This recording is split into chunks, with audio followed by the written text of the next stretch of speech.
Des lettres blanches, géantes, plantées dans un paysage. Pour un peu, on se croirait à Hollywood. Sauf que dans ce cas-là, on est à Wissembourg et que ce qui est écrit, c'est « Jésus, sauveur du monde », l'initiative d'un arboriculteur qu'ont rencontré pour nous Arnaud Rapp et Olivier Stéphan.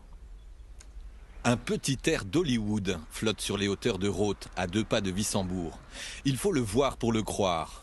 Thomas Burger est un arboriculteur de 28 ans à peine. Et s'il a érigé cette installation dans son champ, c'est qu'un soir, une voix le lui a dicté. Pendant la récolte de nos fruits, je parlais, je priais. À un moment donné, dans ma prière, j'ai dit « Jésus, tu es le sauveur du monde ». Et quand j'ai dit ces mots, conviction, je devais écrire ça. Et à partir de là, dans la prière, Dieu m'a montré que je devais mettre des lettres géantes de 7 mètres de haut, 4 mètres de large. Moi, je pense que je suis un illuminé, je suis un fou pour Jésus et j'ai pas honte de le dire. Je trouve aussi que ça dépasse, c'est complètement ostentatoire. Ça lui a pris comme une crise de foi. Même si l'information date de plus de 2000 ans, pour Thomas et d'autres croyants comme lui, le message est plus que jamais d'actualité. On a bossé depuis... On avait commencé au mois d'octobre, on a arrêté. Ensuite, on s'est relancé en février. À partir de février, sans s'arrêter jusqu'à maintenant, quoi. C'est super parce qu'on a besoin de Dieu dans notre vie. Dans ce monde qu'on vit, que les gens cherchent vraiment un espoir, cherchent vraiment une vérité.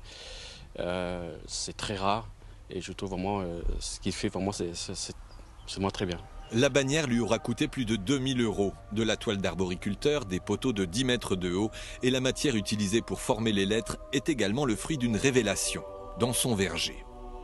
Un soir, en rentrant les dernières pommes, une soirée de récolte, je discutais avec Dieu, je lui donne ce projet et il y a des oiseaux qui s'envolent un peu plus loin et là l'idée, on va des plumes.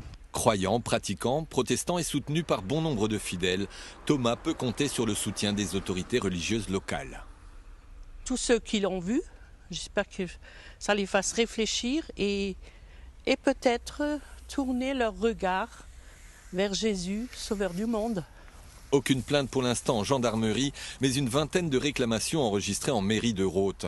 La mairie qui a demandé au jeune homme d'enlever son installation. L'ultimatum a expiré hier.